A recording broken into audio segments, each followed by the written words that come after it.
नमस्कार दोस्तों, हमारे यूट्यूब चैनल एग्जाम लर्नर में आपका स्वागत है। दोस्तों आज के इस वीडियो में हम लोग उत्तर प्रदेश लोक सेवा आयोग द्वारा आयोजित जेआईसी प्रवक्ता परीक्षा 2015 का सॉल्व पेपर देखेंगे, जिसमें सामान्य अध्ययन के कुल 30 प्रश्नों को हम लोग हल करेंगे। इसके पहले हम 2015 का और 2017 2018 के 3 जो है सॉल्व पेपर हल करा चुके हैं, जिसमें सामान्य अध्ययन के कुल 30 प्रश्न हम लोग देखे थे। तो यदि आप लोग नहीं देखे हैं वीडियो तो चैनल के प्लेलिस्ट में जाके आप वहां से देख सकते हैं। और वीडियो को लाइक शेयर कर दीजिएगा, और चैनल को अभी तक आप सब्सक्राइब नहीं किए हैं तो चैनल को सब्सक्राइब कर लीजिएगा, साथ में बेल आइकन को प्रेस जरूर कर लीजिएगा, जिससे आने वाले अगले वीडियो का नोटिफिकेशन आपको पहले मिल जाए। और इसका PDF टेलीग्राम चैनल पर मिल जाएगा, नीचे डिस्क्रिप्शन में टेलीग्राम का लिंक दे दिया गया है, वहाँ से ज्वाइन करके आप PDF डाउनलोड कर सकते हैं। तो चलिए शुरू करते हैं। और दोस्तों जो आपको बता दें कि आप यूपी के किसी भी एग्ज़ाम की तैयारी करना चाहते हैं तो आप अनअकैडमी से जुड़ के जो है आप तैयारी कर सकते हैं। यदि आप जो है सब्सक्रिप्शन लेते हैं तो आपको जो है डेली लाइव क्लासेस मिलेंगे, लाइव टेस्ट होगा, क्यूजेज होगा, स्ट्रक्चर कोर्सेज आपको अवेलेबल हैं, अनलिमिटेड एक्सेस होगा। यानी कि आप एक बार सब्सक्रिप्शन लेते हैं तो आप किसी भी कोर्स का जो है वीडियो आप देख सकते हैं, और आप अपनी पसंद के सभी शिक्षकों के साथ मोबाइल में किसी भी समय और किसी भी जगह आप आसानी से पढ़ सकते हैं। और क्लास के बाद जो है आपको क्लास नोट्स अवेलेबल कराए जाते हैं, और कोर्सेज जो अवेलेबल हैं UPPSC के रिकॉर्डिंग आप देख सकते हैं। तो इसमें आपको UPPCS का new foundation batch start every Wednesday bye top UPPCS educators, यानी कि आपको प्रत्येक बुधवार को UPPCS का फाउंडेशन बैच स्टार्ट होता है, जिसमें आपको UPPCS के टॉप एजुकेटर्स द्वारा पढ़ाया जाएगा। UPSI बैच है, BEO है, RO लेखपाल है, UP jail warder, TGT PGT है, और many more UP state exam courses to be added soon. और आपको बता दें कि RO का जो फाउंडेशन कोर्स है ये 21 दिसंबर से स्टार्ट हो गया है। तो जो लोग इस बैच से जुड़ना चाहते हैं आप जुड़ सकते हैं, नीचे डिस्क्रिप्शन में आपको लिंक दे दिया गया, वहाँ से जो है आप देख सकते हैं। और आपका UPSSC लोअर का फाउंडेशन बैच कोर्स 2021 ये 23 दिसंबर से स्टार्ट हो रहा है। तो जो लोग इस बैच से जुड़ना चाहते हैं आप जुड़ सकते हैं, नीचे डिस्क्रिप्शन में लिंक दे दिया गया है। और UPPSC फाउंडेशन इंग्लिश मीडियम के लिए जो है बैच स्टार्ट हो रहा है 26 दिसंबर से। तो जो लोग इंग्लिश मीडियम में जो है पढ़ना चाहते हैं आप जुड़ सकते हैं इस बैच से, नीचे डिस्क्रिप्शन में इसका भी लिंक दे दिया गया है, वहाँ से आप जो है जाके देख सकते हैं। और इसमें आपको टॉप एजुकेटर्स द्वारा जो है UPPSC और UPSSC के एग्ज़ाम की जो है तैयारी कराई जाती है। आप देख सकते हैं यहाँ पे टॉप एजुकेटर्स द्वारा आपको तैयारी करवाया जाएगा। और यहाँ जो है आप देख सकते हैं कि यदि आप सब्सक्रिप्शन लेते हैं तो 1 मंथ का सब्सक्रिप्शन आपको 1400 रुपये पड़ेगा। यदि आप हमारे रेफरल कोड यूज नहीं करेंगे तो 1400 रुपये देना होगा। यदि आप रेफरल कोड यूज करते हैं हमारा, आप देख सकते हैं यहाँ पे एग्जाम लर्नर, तो आपको 10% का जो है वहाँ पे डिस्काउंट दिया जाएगा। यानी 1 मंथ का 1400 रुपये पड़ रहा है, यदि रेफरल कोड यूज करते हैं तो आपको 1260 रुपये देना होगा। 3 मंथ का 3500 रुपये फीस है, रेफरल कोड यूज करेंगे तो 3150 रुपये पड़ेगा।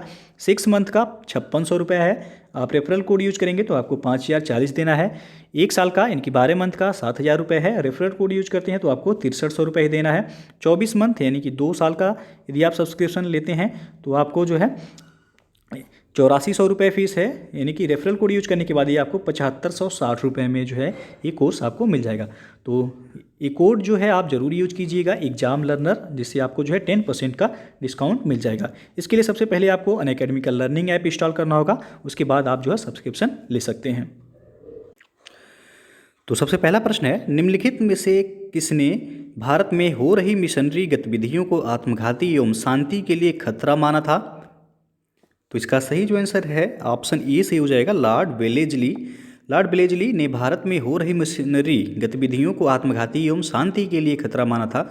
और इंग्लैंड से आई बैप्टिस्ट मिशनरियों की त्रिमूर्ति जिसमें जोशुआ मार्समैन, विलियम कैरी तथा विलियम वार्ड कलकत्ता में अपना कार्य प्रारंभ करना चाहते थे, लेकिन गवर्नर जनरल लॉर्ड वेलेजली ने इन्हें विध्वंसकारी और शांति के लिए खतरा कहकर उन्हें कलकत्ता में प्रवेश की अनुमति नहीं दी थी। तो यहाँ जो है ये विकल्प सही हो जाएगा कि किसने मिशनरी गतिविधियों को आत्मघाती एवं शांति के लिए खतरा माना था, तो वह लॉर्ड वेलेजली, ये विकल्प सही है। दूसरा प्रश्न है, भारतीय विश्वविद्यालयों की स्थिति पर जांच पड़ताल करने के लिए 1902 ईस्वी में नियुक्त आयोग के अध्यक्ष कौन थे? तो इसका सही आंसर हो जाएगा option D, Thomas railing. Thomas railing इनका जो है नाम था, सर थॉमस रैले। शैक्षिक सुधारों के अंतर्गत कर्जन ने 1902 ईस्वी में सर थॉमस रैले, जिनका जो है नाम था थॉमस रेलिंग, की अध्यक्षता में विश्वविद्यालय आयोग का गठन किया। और आयोग द्वारा दिए गए सुझावों के आधार पर विश्वविद्यालय अधिनियम 1904 में ये पारित किया गया था। तो डी ऑप्शन सही हो जाएगा। यहाँ पूछा गया है नियुक्त आयोग के अध्यक्ष कौन थे, तो वह थे थॉमस रेलिंग। और तीसरा प्रश्न है, भारत में अंग्रेजों के शासनकाल में सभी तीनों गोलमेज सम्मेलन आयोजित हुए थे कहाँ पर? तो ये आप सबको पता होगा, लंदन में आयोजित किए गए थे। बी विकल्प से हो जाएगा। भारत में अंग्रेजों के शासनकाल में तीनों गोलमेज सम्मेलनों का आयोजन लंदन में हुआ था। प्रथम गोलमेज सम्मेलन ये आपका 12 नवंबर 1930 से लेकर के 13 जनवरी 1931 तक आयोजित किया गया, जिसमें भारतीय उदारवादी दल, मुस्लिम लीग, हिंदू महासभा, दलित वर्ग, व्यापारी वर्ग तथा रजवाड़ों के प्रतिनिधियों ने भाग लिया, किंतु कांग्रेस इसमें सम्मिलित नहीं हुई थी। याद रखिएगा, पहला जो गोलमेज सम्मेलन हुआ था उसमें कांग्रेस सम्मिलित नहीं हुआ था। दूसरा गोलमेज सम्मेलन 7 सितंबर 1931 से लेकर के 1 दिसंबर 1931 तक चला। इसमें कांग्रेस के एकमात्र प्रतिनिधि के रूप में गांधी जी ने हिस्सा लिया था। तो ये प्रश्न भी पूछा जाता है कि जो है कौन सा गोलमेज सम्मेलन है जिसमें गांधी जी ने जो है पार्टिसिपेट यानी कि भाग लिया था, तो वह दूसरा गोलमेज सम्मेलन है। उसके बाद तीसरा गोलमेज सम्मेलन 17 नवंबर 1932 से लेकर के 24 दिसंबर 1932 तक चला। कांग्रेस ने इस सम्मेलन का बहिष्कार किया गया था। तो याद रखिएगा, जो है दूसरे सम्मेलन में गांधी जी ने पार्टिसिपेट किया था और तीसरा गोलमेज सम्मेलन जो हुआ था इसमें कांग्रेस ने इसका बहिष्कार किया था। और अगला जो क्वेश्चन है आपका चौथा, दिल्ली दरबार आयोजित हुआ था, तो ये आपका 1911 में आयोजित किया गया था। सी विकल्प से हो जाएगा। दिसंबर 1911 में ब्रिटिश सम्राट जॉर्ज पंचम और महारानी मेरी के भारत आगमन पर उनके स्वागत हेतु दिल्ली में एक दरबार का आयोजन किया गया। दिल्ली दरबार में ही सम्राट ने बंगाल विभाजन को रद्द घोषित किया गया था। प्रश्न बनता है, बंगाल विभाजन को कब रद्द किया गया था? तो 1911 में जो है रद्द घोषित किया गया था। साथ ही बिहार और उड़ीसा को बंगाल से अलग कर दिया गया और यह विभाजन 1912 ईस्वी से लागू हुआ था। और जो है कोलकाता से दिल्ली राजधानी परिवर्तन भी आपका 1912 में ही हुआ था, ये भी याद रखिएगा। तो सी विकल्प यहाँ सही है आपका चौथे का। अगला क्वेश्चन है, नीचे दिए गए कोड से निम्नलिखित देशों की उत्तर से दक्षिण की अवस्थिति का सही अनुक्रम चुनिए। पहला दिया गया अर्जेंटीना, दूसरा है मैक्सिको, तीसरा स्पेन, चौथा है मंगोलिया। तो आपको बताना है उत्तर से दक्षिण की अवस्थिति, कौन सा ऑप्शन सही होगा यहाँ? तो यहाँ जो सही हो जाएगा आपका, सबसे पहले हो जाएगा, सबसे उत्तर में है मंगोलिया सबसे उत्तर में है। उसके बाद जो है आपका स्पेन पड़ेगा, स्पेन के बाद मैक्सिको, उसके बाद जो है सबसे दक्षिण में है अर्जेंटीना। तो 4 3 2 1 यानी कि डी ऑप्शन यहाँ सही हो जाएगा आपका। उत्तर से दक्षिण क्रम में आपको बताना था। अगला जो क्वेश्चन है आपका, भारत के निम्नलिखित में से कौन सा राज्य वर्ष 2015-16 में फलों के उत्पादन में शीर्षस्थ रहा है? यानी ये करेंट अफेयर्स का जो है क्वेश्चन था उस समय का। तो आपको बताना है फलों के उत्पादन में शीर्ष स्थान पर कौन सा जो है राज्य रहा उस समय। तो उस समय जो राज्य था फलों के उत्पादन में शीर्ष, वह था उत्तर प्रदेश। डी विकल्प जो है सही था। लेकिन वर्तमान में देखा जाए तो आंध्र प्रदेश का जो है पहला स्थान है फलों के उत्पादन में। तो जो है इस समय यदि प्रश्न पूछा जाए कि फलों के उत्पादन में शीर्ष स्थान पर कौन सा राज्य है, तो आंध्र प्रदेश, दूसरे पर महाराष्ट्र है, उसके बाद जो है तीसरे पर उत्तर प्रदेश हो गया है।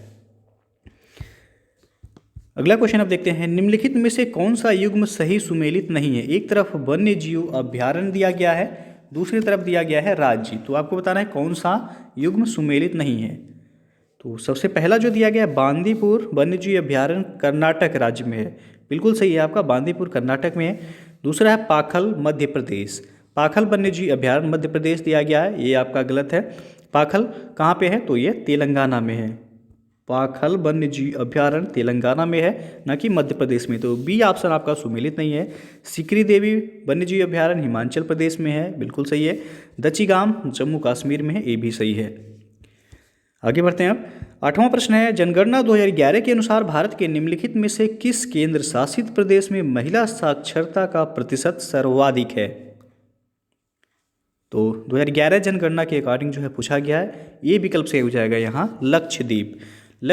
जनगणना 2011 के अंतिम आंकड़ों के अनुसार जो है केंद्र शासित प्रदेशों में महिला साक्षरता प्रतिशत लक्षद्वीप का है 87.9%। कितना?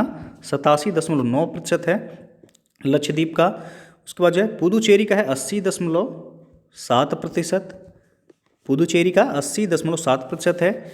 चंडीगढ़ का साक्षरता दर 81.2% है। और जो है दिल्ली एनसीईआरटी का 80 दिल्ली एनसीटी का जो साक्षरता दर है 80.8% है। तो सर्वाधिक किसका है? लक्षद्वीप का है, याद रखिएगा। ये विकल्प जो है यहाँ सही है। अब दादर नागर हवेली और दमन दीव को जो है विलय करके एक केंद्र शासित प्रदेश कर दिया गया है और जम्मू कश्मीर और लद्दाख को 2 नए केंद्र शासित प्रदेश बनाए गए हैं। याद रखिएगा, भारत में अब कुल 8 केंद्र शासित प्रदेश हो गए हैं और 28 राज्य हैं वर्तमान में। अगला जो क्वेश्चन है आपका, निम्नलिखित में से किस वर्ष में भारत में अंतर्राज्यीय परिषद स्थापित की गई थी? तो 1990 में अंतर्राज्यीय परिषद भारत में स्थापित किया गया था। बी विकल्प सही हो जाएगा। संविधान का अनुच्छेद 263 यह केंद्र एवं राज्यों के मध्य समन्वय स्थापित करने के उद्देश्य से अंतर्राज्यीय परिषद के गठन का प्रावधान करता है। भारत में संघीय व्यवस्था को प्रगतिशील बनाने में वित्त आयोग, जो कि अनुच्छेद 280 से संबंधित है, अखिल भारतीय सेवा के साथ साथ सरकारिया आयोग की सिफारिश पर वर्ष 1990 में बनी अंतर्राज्यीय परिषद की भी महत्वपूर्ण भूमिका रही है। तो यहाँ जो है बी विकल्प सही हो जाएगा। पूछा गया अंतर्राज्यीय परिषद स्थापित की गई थी किस वर्ष? तो 1990 में जो है ये स्थापित की गई थी। अगला जो क्वेश्चन है, भारतीय संविधान के निम्नलिखित में से किस संशोधन ने पंचायतों को संवैधानिक दर्जा प्रदान किया? तो आप सबको पता होगा ये 73वां संविधान संशोधन 1992। 73वां संविधान संशोधन 1992 के द्वारा पंचायतों को संवैधानिक दर्जा प्रदान किया गया और इसका प्रमुख उद्देश्य स्थानीय जनता के विकास में जन भागीदारी एवं लोकतांत्रिक विकेंद्रीकरण को सुनिश्चित करना है। तो सी विकल्प यहाँ से हो जाएगा। और इसे लागू कब किया गया था? तो इसे 24 अप्रैल 1993 को लागू किया गया था। याद रखिए, कभी कभी सन जो है आपका 93 भी दिया रहता है, तो लागू इसे 24 अप्रैल 1993 को लागू किया गया था और ये संशोधन कब हुआ था? 1992 में हुआ था। इसलिए 24 अप्रैल को प्रत्येक वर्ष पंचायती राज दिवस के रूप में मनाया जाता है। तो ये जो है याद रखिएगा, आपका सी विकल्प से हो जाएगा 73वां संविधान संशोधन 1992। अगला जो क्वेश्चन है, निम्नलिखित में से कौन सा राज्य का नीति निर्देशक सिद्धांत भारतीय संविधान में बाद में जोड़ा गया? तो ऑप्शन यहाँ आप देख सकते हैं, इसका सही जो आंसर हो जाएगा ऑप्शन सी, मुफ्त कानूनी सहायता। मुफ्त कानूनी सलाह ये राज्य का नीति निर्देशक सिद्धांत जो कि 36 से 51 अनुच्छेद में दिया गया है, संविधान में बाद में जोड़ा गया और 42वें संविधान संशोधन अधिनियम 1976 42वें संविधान संशोधन अधिनियम 1976 द्वारा भारतीय संविधान के भाग 4 में नीति निर्देशक तत्व के अनुच्छेद 39 पूछा जाएगा, तो 39 का में जो है गरीबों के लिए मुफ्त कानूनी सलाह का प्रावधान किया गया है। तो यदि पूछा जाए कि मुफ्त कानूनी सलाह कौन सा अनुच्छेद में है, तो 39 का में है और यह नीति निर्देशक तत्व के अंतर्गत आता है। अगला जो क्वेश्चन है, भारत में राष्ट्रीय विकास परिषद कब गठित की गई थी? तो यह गठित किया गया था 6 अगस्त 1952 को। डी ऑप्शन सही हो जाएगा। योजना के निर्माण में राज्यों की भागीदारी होनी चाहिए और इस विचार को स्वीकार करते हुए सरकार के एक प्रस्ताव द्वारा 6 अगस्त 1952 को राष्ट्रीय विकास परिषद का गठन हुआ था। और अगला क्वेश्चन है, भारत में 50 पैसे का सिक्का किस सीमा तक भुगतान हेतु विधिक रूप से मान्य है? तो यह आपका 10 रुपये तक, यानी कि सी ऑप्शन सही हो जाएगा। भारत में 50 पैसे का सिक्का 10 रुपये तक भुगतान हेतु यह विधिक रूप से मान्य है। और अगला क्वेश्चन है, उत्तर प्रदेश में खाद्य सुरक्षा कानून किस समय से लागू किया गया है? तो यह लागू किया गया 1 मार्च 2016 से। 1 मार्च 2016 से उत्तर प्रदेश सरकार ने संपूर्ण प्रदेश में खाद्य सुरक्षा कानून लागू कर दिया है। इसके तहत प्रत्येक गरीब परिवार को 2 रुपये किलो प्रति किलोग्राम गेहूँ, 2 रुपये केजी जो है गेहूँ, 3 रुपये चावल प्रतिमाह दिया जाएगा। और प्रदेश के 28 जिलों में खाद्य सुरक्षा कानून 1 जनवरी 2016 से लागू था, जिसे 1 मार्च 2016 से पूरे प्रदेश में लागू कर दिया गया है। तो यदि पूछा जाए कि जो है खाद्य सुरक्षा कानून सबसे पहले कितने जिलों में लागू किया गया था, तो 28 जिलों में लागू किया गया था। उसके बाद जो है 1 मार्च 2016 से पूरे प्रदेश में इसे लागू कर दिया गया। अगला जो क्वेश्चन है आपका यूनियन बजट यानी कि केंद्रीय बजट 2016-17 एक करेंट का क्वेश्चन था में प्रस्तावित किसान कल्याण उपकर को निम्नलिखित में से किसके साथ संहित किया गया है। तो उस समय जो है इस सेवा कर के साथ संहित किया गया था। बी विकल्प जो है सही हो जाएगा। और वर्ष 2020-21 के बजट में जो है प्रश्न पूछा जाता है कि सर्वाधिक इनकम सरकार को जो है किस क्षेत्र से होता है। तो वर्ष 2020-21 के बजट में सर्वाधिक इनकम जो है केंद्र सरकार को उधार और अन्य देयताएं से 20% जो है हुआ है। उसके बाद जो है निगम कर से 18%, माल और सेवा कर यानी कि जीएसटी से भी 18%। तो ये जो है याद रखिएगा, केंद्र सरकार को सर्वाधिक आय जो है उधार और अन्य देयताएं से प्राप्त हुआ है 20%, और सर्वाधिक रुपये जो है कहाँ खर्च हुआ है यानी कि किस क्षेत्र में खर्च हुआ है, तो वह आपका करों और शुल्कों में राज्यों का हिस्सा में जो है सर्वाधिक खर्च हुआ है 20%। तो ये जो है याद रखिएगा। और वर्ष 2020-21 के बजट में जो है टीबी को खत्म करने का लक्ष्य रखा गया है 2025 तक। प्रश्न पूछा भी गया है, पूछा भी जा सकता है। और ब्रुसेलोसिस बीमारी को खत्म करने का लक्ष्य भी 2025 तक रखा गया है। उसके बाद मवेशियों में फुट और माउथ रोग को खत्म करने का लक्ष्य भी 2025 तक रखा गया है। उसके बाद जो है भेड़ और बकरियों में पेस्टे पेटिंग्स रूमिनेंट बीमारी को खत्म करने का लक्ष्य भी 2025 तक रखा गया है। तो इस तरह के प्रश्न जो है आप पूछे जा रहे हैं एग्जाम में, याद रखिएगा। टीबी को खत्म करने का लक्ष्य, ब्रुसेलोसिस को खत्म करने का लक्ष्य, और पशुओं में जो होता है फुट एंड माउथ रोग उसको भी खत्म करने का लक्ष्य 2025 तक रखा गया है। अगला जो क्वेश्चन है आपका, भारत में छठी आर्थिक जनगणना किस वर्ष में पूर्ण हुई। तो इसका जो सही आंसर होगा ऑप्शन डी से हो जाएगा 2013-14 में। भारत में छठी आर्थिक जनगणना ये जनवरी 2013 से अप्रैल 2014 के दौरान आयोजित की गई थी, और इसकी रिपोर्ट जो है 31 मार्च 2016 को जारी की गई थी। भारत में प्रथम आर्थिक जनगणना, याद रखिएगा पूछा जाता है, 1977 में की गई थी, और वर्तमान में 7वीं आर्थिक जनगणना के क्षेत्र में कार्य की शुरुआत जो है वह 29 जुलाई 2019 से त्रिपुरा से की गई है। तो ये जो है याद रखिएगा आपका, सबसे पहले जो भारत में आर्थिक जनगणना की शुरुआत हुई थी वह 1977 में हुई थी, और वर्तमान में जो है वह त्रिपुरा से 29 जुलाई 2019 से की गई है। अगला जो क्वेश्चन है आपका, 88वें ऑस्कर 2016 में सर्वश्रेष्ठ फिल्म का पुरस्कार दिया गया है किसको। तो ये भी जो है करेंट का ही क्वेश्चन था। इसका जो सही आंसर हो जाएगा ऑप्शन ए से होगा, फिल्म स्पॉटलाइट को जो है 88वां ऑस्कर दिया गया था। लेकिन आपको जो है करेंट का याद रखना है, इस समय 92वां ऑस्कर जो दिया गया है अभी हाल ही में, 92वां ऑस्कर अवार्ड फिल्म पैरासाइट को दिया गया है, जो कि ये पहला गैर अंग्रेजी फिल्म है। कहाँ की फिल्म है, तो ये दक्षिण कोरिया का फिल्म है। तो फिल्म पैरासाइट को दिया गया है ऑस्कर अवार्ड 92वां, क्रम याद रखिएगा 92वां ऑस्कर अवार्ड। और सर्वश्रेष्ठ अभिनेता का खिताब जोकिन फिनिक्स को दिया गया है। जोकिन फिनिक्स फिल्म जोकर के लिए, जोकिन फिनिक्स फिल्म जोकर के लिए इनको सर्वश्रेष्ठ अभिनेता का खिताब दिया गया है। सर्वश्रेष्ठ अभिनेत्री का खिताब जो है रेनी जेलवेगर, इनका नाम है रेनी जेलवेगर, फिल्म जूडी के लिए इनको जो है सर्वश्रेष्ठ अभिनेत्री का खिताब दिया गया। सर्वश्रेष्ठ निर्देशक का खिताब वोंग जून हो फिल्म पैरासाइट के लिए दिया गया है। तो इतना जो है याद रखिएगा 92वां ऑस्कर अवार्ड से पूछा जा सकता है। अगला जो क्वेश्चन है आपका, भारत के रेल बजट 2016 में घोषित की गई पूरी तरह 3AC नई ट्रेन का क्या नाम है। तो ये भी जो है करेंट का ही क्वेश्चन उस समय का था। इसका सही विकल्प हो जाएगा ऑप्शन बी, हमसफ़र। भारत के रेल बजट 2016 में जो है घोषित की गई थी 3AC नई ट्रेन जो था वह हमसफ़र था। और अगला जो क्वेश्चन है आपका, तो यहाँ जो है प्रश्न करंट से यदि देखा जाए तो पूछा जा सकता है कि भारत का प्रथम जो है प्राइवेट ट्रेन कौन सा है, तो तेजस है, याद रखिएगा तेजस। और किसके बीच जो है चलाया गया पहला तेजस, तो ये आपका लखनऊ दिल्ली के बीच पहला तेजस ट्रेन चलाया गया था। तो ये जो है याद रखिएगा, पहला जो तेजस वह लखनऊ दिल्ली के बीच चलाया गया था, पहला प्राइवेट ट्रेन है।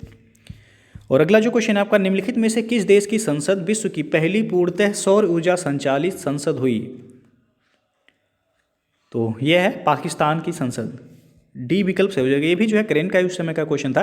पाकिस्तान की संसद पूरी तरह से जो है सौर ऊर्जा से संचालित होने वाली दुनिया की पहली इमारत बन गई थी और इस उपक्रम के लिए चीन ने 55 मिलियन, कितना 55 मिलियन का वित्तीय सहायता दिया था और इस उपक्रम की घोषणा सर्वप्रथम 2014 में ही हुई थी।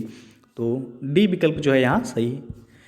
और अगला क्वेश्चन आपका 13वें दक्षिण एशिया खेल सैग, जिसे 60वां में कहा जाता है, 2019 का आयोजन स्थल प्रस्तावित है कहाँ पर? तो ऑप्शन जो है आप देख सकते हैं यहाँ पे 4 ऑप्शन दिए गए हैं। इसका जो सही आंसर हो जाएगा ऑप्शन ए, काठमांडू, नेपाल। 13वें दक्षिण एशिया खेल, जिसे हम सैग कहते हैं, 2019 का आयोजन स्थल काठमांडू, नेपाल में किया गया और 14वां जो दक्षिण एशियाई खेल 2021 में आयोजित किया जाएगा। ये आपका लाहौर, पाकिस्तान में आयोजित किया जाएगा। कहाँ पर? तो ये लाहौर, पाकिस्तान में आयोजित किया जाएगा। कब? 2021 में। और कौन से क्रम का होगा? तो ये 14वां दक्षिण एशियाई खेल। तो इसे भी जो है आप याद रख सकते हैं। अगला जो क्वेश्चन है, निम्नलिखित में से आम की किस प्रजाति को भारत से निर्यात हेतु सर्वाधिक प्राथमिकता दी जाती है? तो यह है अल्फांसो आम, सी विकल्प से हो जाएगा।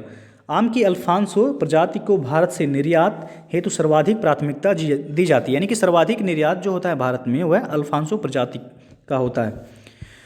और अगला जो क्वेश्चन है, निम्नलिखित में से किस फसल से तेल तथा रेशा दोनों ही पर्याप्त मात्रा में प्राप्त होते हैं? तो यह है अलसी, डी विकल्प से हो जाएगा। अलसी की खेती उत्तरी और मध्य भारत में अच्छी तरह से की जाती है भारत में। और अलसी के बीज से तेल निकालते हैं, तेल से साबुन भी बनाया जाता है। इसके पौधे से रेशा निकाला जाता है और रेशे से कपड़े एवं अच्छी गुणवत्ता वाले पेपर बनाए जाते हैं। तो यहाँ जो है डी विकल्प आपका सही हो जाएगा। जबकि सरसों जो है यहाँ जो ऑप्शन में दिया गया है, इसे केवल जो है तेल मात्र जो है प्राप्त किया जाता है सरसों से। अलसी से जो है आपका साबुन भी बनाया जाता है और इसे रेशा निकाला जाता है, रेशे से जो है कपड़े एवं अच्छी गुणवत्ता वाले पेपर भी बनाए जाते हैं। तो डी ऑप्शन यहाँ सही हो जाएगा। और अगला प्रश्न है, फसलों के निम्नलिखित में से कौन सा युग्म भारत में कुल दलहन उत्पादन का 75% उत्पादन करता है? तो इसका जो सही विकल्प हो जाएगा ऑप्शन बी से हो जाएगा, चना एवं अरहर। भारत में दालों में सर्वाधिक उत्पादन चना का और दूसरा क्रम पर देखा जाए तो अरहर का है। दालों के इन दोनों ही प्रकारों का संयुक्त उत्पादन विगत वर्षों के दौरान जो है कुल दाल उत्पादन का 68% से 70% के बीच रहा है। और लेटेस्ट डाटा के अकॉर्डिंग यदि देखा जाए तो सबसे पहला जो दलहन उत्पादन में अग्रणी राज्य है वह है मध्य प्रदेश, उसके बाद जो है राजस्थान, दूसरे नंबर पर राजस्थान, तीसरे नंबर पर जो है महाराष्ट्र। तो क्रम भी आप याद रख सकते हैं। दलहन के उत्पादन में पहला जो स्थान है वह मध्य प्रदेश का है। अगला जो क्वेश्चन है आपका, ब्रह्मोस मिसाइल को संयुक्त रूप से विकसित किया गया है किस? तो यह भारत और रूस के द्वारा जो है विकसित किया गया ब्रह्मोस मिसाइल, सी ऑप्शन से हो जाएगा। ब्रह्मोस या सुपरसोनिक क्रूज मिसाइल भारत एवं रूस द्वारा संयुक्त रूप से विकसित की गई मिसाइल है। ब्रह्मोस मिसाइल का नामकरण भारत की ब्रह्मपुत्र नदी और रूस की मोस्कवा नदी के नाम पर किया गया है। अगला प्रश्न है, निम्नलिखित में से कौन सा युग्म सही सुमेलित नहीं है? तो यहाँ जो है आप देख सकते हैं ए ऑप्शन में दिया है विटामिन ए गाजर। तो विटामिन ए का स्रोत जो है गाजर है, बिल्कुल सही है। विटामिन ई ताड़ का तेल, ये भी आपका सही है। विटामिन डी कॉर्ड यकृत तेल, ये भी सही है। विटामिन B6 दिया गया है धान की भूसी। तो धान की भूसी से जो है अल्प मात्रा में B6 प्राप्त होता है। तो यहाँ जो है आपका डी ऑप्शन सही नहीं होगा। तो आपसे पूछा गया है कौन सा सुमेलित नहीं है, तो डी ऑप्शन आपका सुमेलित नहीं है। धान की भूसी जो है ये किसी प्रकार का खाद्य नहीं है, बल्कि धान की भूसी से तेल से अल्प मात्रा में इसकी तेल से जो है अल्प मात्रा में विटामिन B6 प्राप्त किया जाता है। तो बाकी सभी ऑप्शन सही हैं, डी ऑप्शन सुमेलित नहीं है। अगला जो क्वेश्चन है आपका, कीटभक्षी पौधे जिस मृदा में उगते हैं उसमें अल्पता होती है किसकी? तो उसमें नाइट्रोजन की कमी पाई जाती है, ये ऑप्शन सही हो जाएगा।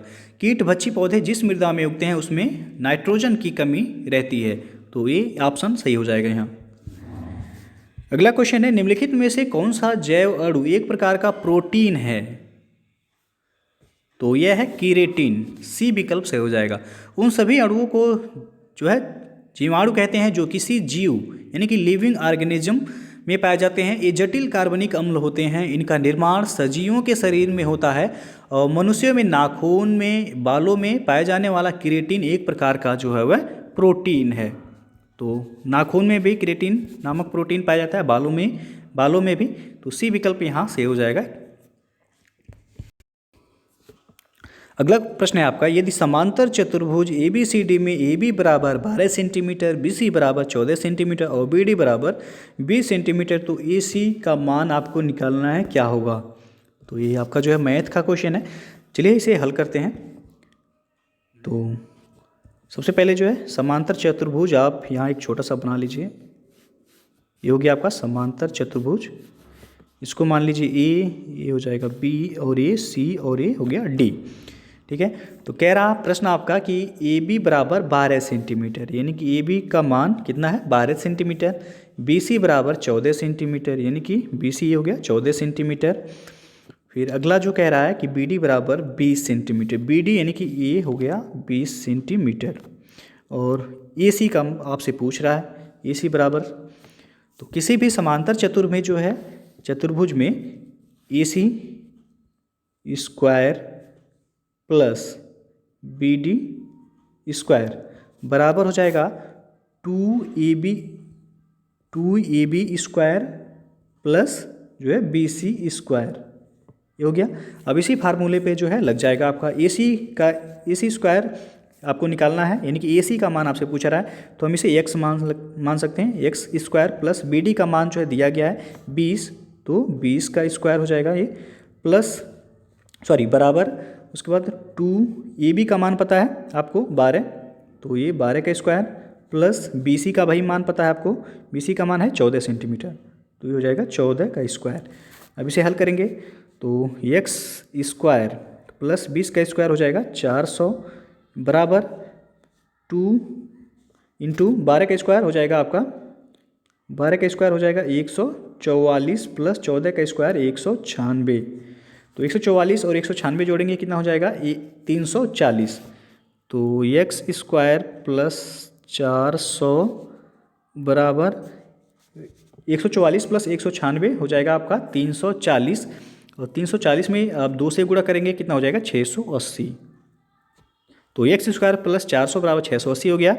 तो अब आपको जो है x का मान निकालना है, तो आप x स्क्वायर, अब 400 को उधर भेजेंगे तो इधर प्लस में है, उधर जाएगा माइनस हो जाएगा, तो x स्क्वायर बराबर 680 माइनस 400, यानी कि x स्क्वायर बराबर 280 निकल कर आ गया। तो अब x का मान हो जाएगा अंडर रूट, इधर जाएगा तो 280। अब इसे जो है आप हल कर लीजिए, 280 का LCM निकाल लीजिए। तो 2 1 2 2 चौक 8, 140 हो गया, फिर 2 से 70 हो जाएगा, फिर जो है 2 से 35 हो जाएगा, और फिर जो है 5 से कटेगा, 5 7 35, फिर 7 से कटेगा। तो 2 का पेयर 1 बन रहा है, तो ये 2 बाहर हो जाएगा और बाकी जो है अंडर रूट में हो जाएगा। तो 2 गुणे 5 गुणे 7, 2 5 10 7 70, यानी कि 2 अंडर रूट 70, यही आपका जो है आंसर हो जाएगा। 2 और अंडर रूट कितना है 70, तो हो जाएगा डी ऑप्शन यहाँ सही हो जाएगा आपका, 28 का डी विकल्प सही हो जाएगा। अगला क्वेश्चन है आपका, यदि 7 आदमी और 5 लड़के 168 हेक्टेयर फसल 18 दिनों में काट सकते हैं, तो 15 आदमी और 5 लड़के 700 हेक्टेयर फसल कितने दिनों में काट पाएंगे, जबकि एक आदमी एक लड़के से 3 गुना अधिक कार्य कर लेता है। तो ये पॉइंट जो है आपका इंपॉर्टेंट है, आदमी और लड़के का कार्य क्षमता जो है 3:1 का है। तो चलिए इसे हल करते हैं। इसका फार्मूला जो लगेगा यहाँ M1T1 अपान W1 बराबर M2T2 अपान W2 से जो है ये हल हो जाएगा।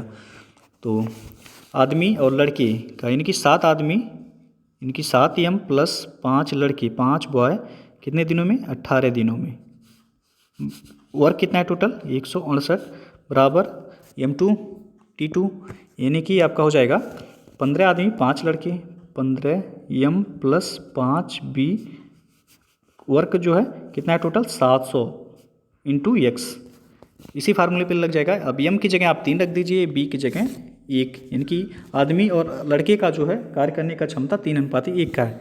तो 7 गुणे 3 प्लस 5 गुणे 1, ये हो गया गुणे 18 बटा 168 बराबर 15, m की जगह 3 हो जाएगा प्लस 5 की जगह 1 रख दीजिए मान बटा 700 और इंटू एक्स। ठीक है, 7 त्रिक 21, 5 यानी 5, तो 21 5 26, यानी कि 26 गुणे हो जाएगा आपका 18 बटा 168 बराबर 15 तियाँ 45, 5 यानी 5, 45 5 50 बटे 700, 50 बटे 700 इंटू एक्स हो गया। अब जो है, अब यहाँ से x का मान जो है निकालेंगे, इसे हल करेंगे, काटेंगे तो आ जाएगा 39। x का मान निकल कर कितना आएगा 39, तो x बराबर हो जाएगा 39 दिन। आंसर जो आपका सही हो जाएगा यहाँ सी विकल्प सही हो जाएगा 39 दिन। और अंतिम प्रश्न है आपका, यदि व्यंजक दिया गया है 8x³ minus 36x² plus 56x minus 39 एक पूर्ण घन हो तो x का मान आपको यहाँ बताना है कितना होगा। तो जबकि यहाँ पूछा गया एक पूर्ण घन हो तो x का मान सबसे पहले आप कुछ भी रख के देख सकते हैं, यहाँ 1 रख लीजिए। तो अब x के जगह पे आप 1 मान रख के आप चेक कर लीजिए। तो 8 x का मान 1 रखेंगे, 1 का क्यूब 1 ही हो जाएगा तो यहाँ 8 ही होगा। माइनस 36 x का मान जो है 1 रखना है तो x का स्क्वायर यानी कि 1 का स्क्वायर 1 ही होगा तो यहाँ हो जाएगा 36 ही होगा। प्लस 56 में 1 का गुणा करेंगे 1 ही यानी कि 56 ही होगा। माइनस 39, अब इसे हल आप करेंगे तो आपका जो हो गया आएगा यहाँ -11, x बराबर कितना आएगा -11। अब जो है विकल्प से आप देख सकते हैं -11 x का मान आ गया है, -11 प्लस 6 और तो यहाँ क्या आ जाएगा -5 आएगा। -5 क्या एक पूर्ण घन है? नहीं है, तो ये भी ऑप्शन आपका जो है यानी कि ये सही नहीं है। बी ऑप्शन चेक कर लीजिए। 5 तो -11 प्लस 5 करेंगे तो आ जाएगा आपका -6। -6 क्या पूर्ण घन है? नहीं है, ये भी ऑप्शन नहीं होगा। सी ऑप्शन चेक कर लीजिए आप। -11 प्लस 4 कितना हो जाएगा? -11 प्लस 4 हो जाएगा -7। -7 भी क्या है? पूर्ण घन है? नहीं है। डी ऑप्शन चेक कर लीजिए, यानी कि आपका जाहिर सी बात है यही सही होगा। तो 3 -11 प्लस 3 कितना हो जाएगा? -11 प्लस 3 हो जाएगा -8। -8 क्या है? एक पूर्ण घन है, बिल्कुल है। -2 का पूर्ण घन है ये -8, तो ये आपका आंसर हो जाएगा डी ऑप्शन यहाँ से हो जाएगा। x बराबर x का मान जो है 3 होगा, यानी कि तो डी विकल्प आपका सही है। तो दोस्तों जो है ये था आपका उत्तर प्रदेश GIC का जो है GIC परीक्षा का ये 2015 में पूछा गया प्रश्न।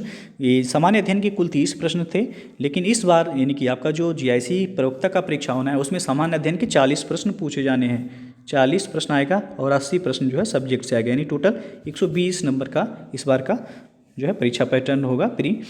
तो यदि वीडियो पसंद आया हो तो लाइक शेयर कर दीजिएगा, और चैनल को अभी तक आप सब्सक्राइब नहीं किए हैं तो चैनल को सब्सक्राइब कर लीजिएगा, साथ में बेल आइकन को प्रेस कर लीजिएगा, जिससे आने वाले अगले वीडियो का नोटिफिकेशन आपको पहले मिल जाए। तो वीडियो को पूरा देखने के लिए बहुत बहुत धन्यवाद।